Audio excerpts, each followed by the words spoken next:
Pessoal, então esse vídeo ele é respondendo a dois vídeos.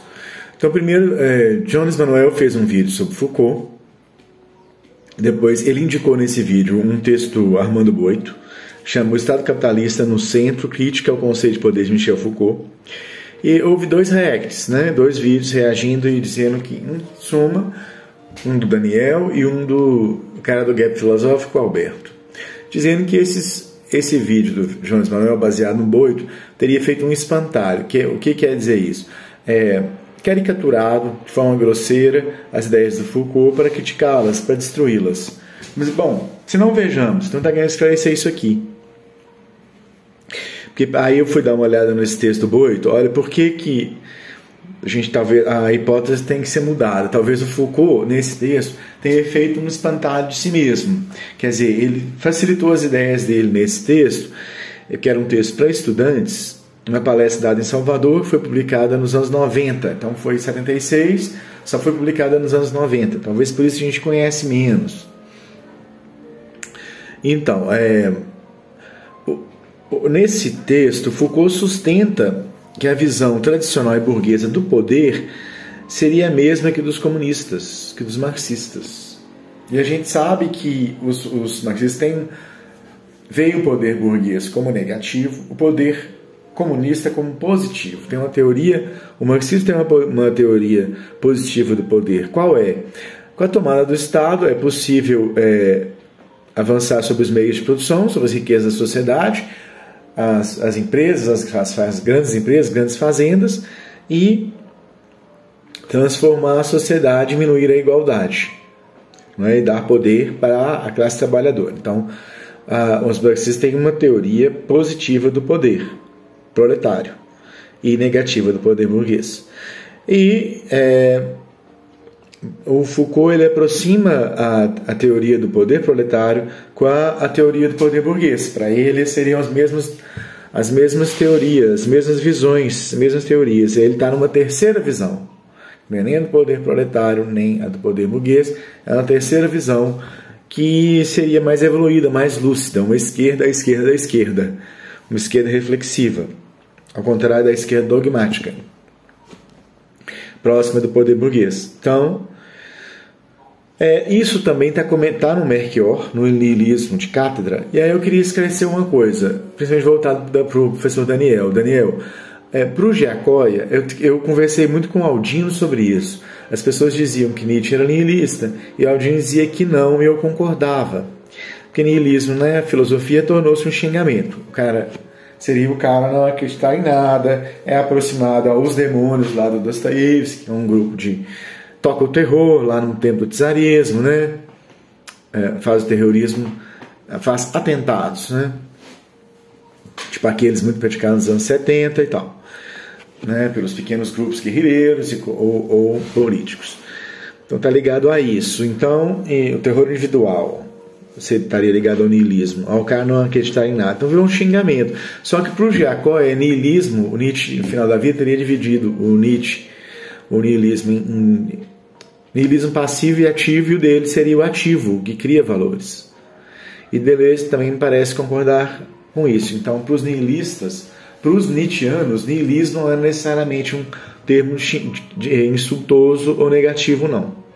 Só esclarecendo em relação ao título aí. Porque parece Melchior também parece embarcar nessa, que niilismo seria o cara entediado na cátedra, que fica fazendo teorias, enquanto o pau vai quebrando, o mundo vai para a decadência. Então boa contestação à ideia do niilismo aqui como algo somente negativo. Então, voltando aqui a minha hipótese, que se alguém faz espantalho é o próprio Foucault, porque também no livro do Melchior ele aproxima, também tem dois exemplos que eu vejo lá, que ele aproxima o poder burguês com o poder proletário na União Soviética.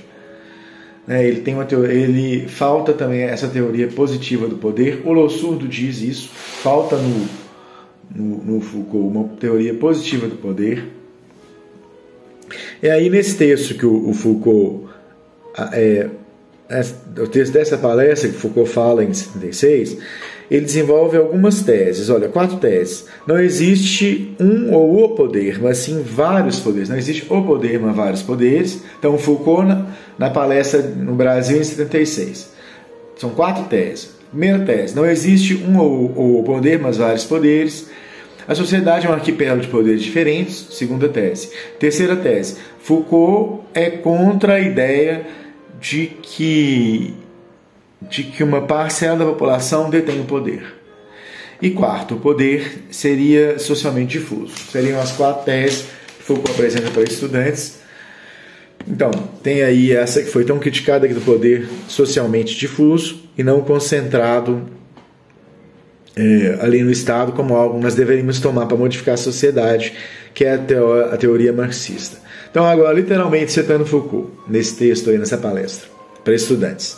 Por poder, eu não entendo um sistema geral de dominação exercido sobre um elemento ou um grupo sobre o outro, e cujos efeitos sucessivos de derivações atravessam o corpo social como um todo.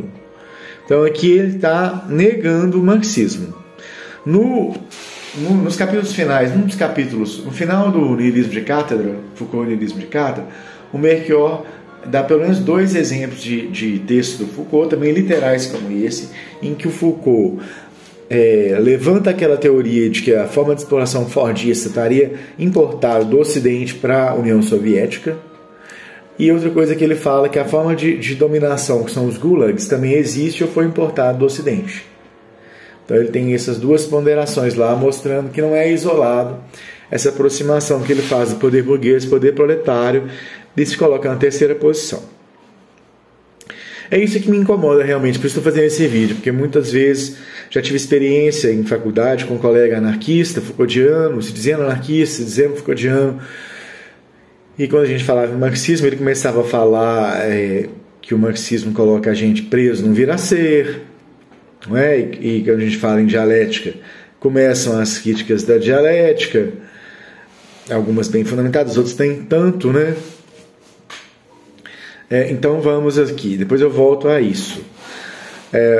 Aí o Alberto, quando vai falar do Jones Manuel, cita Zé Paulo Neto. Olha, Zé Paulo Neto eu acho totalmente hostil a Nietzsche, Foucault e esses autores. Em uma das palestras, o Zé Paulo Neto dizia que Foucault era contra o sujeito, depois ficou procurando e criando sujeito e vendo o sujeito em todo lugar. E eu acho ele bem refratário mesmo, e acho que o Zé Paulo Neto tende a fazer o espantalho, porque ele dá um exemplo assim, de que o pós-moderno diria, ou relativista, diria que não existe verdade. Então fica ali na rua, diante dos carros e mentaliza, esse carro aqui não está aqui de verdade, esse ônibus aqui não está aqui de verdade.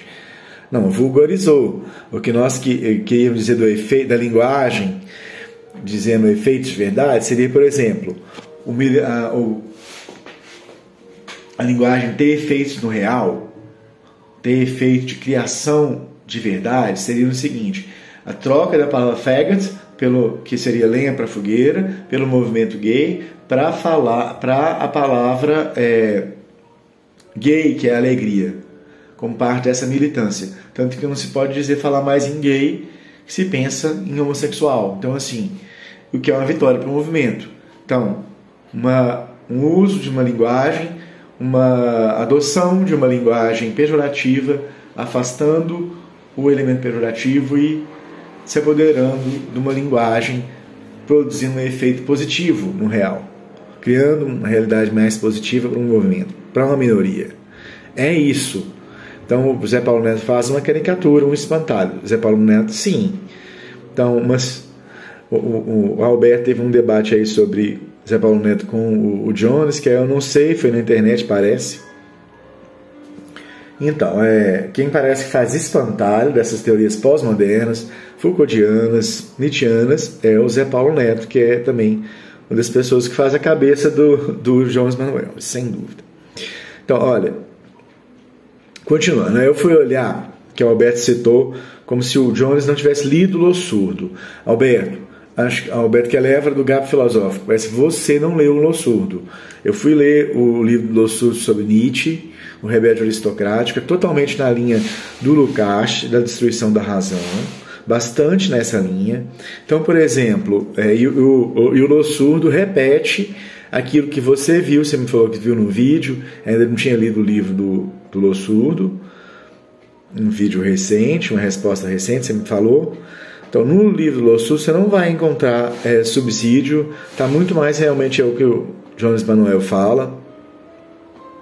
Então, aqui, ó, olha que o Lossurdo fala aqui. Ele aproxima, ele é contra Foucault, porque o Foucault, porque o Foucault seria parte da hermenêutica da inocência, é um cara que quer suavizar e adoçar e tornar o Nietzsche mais aceitável.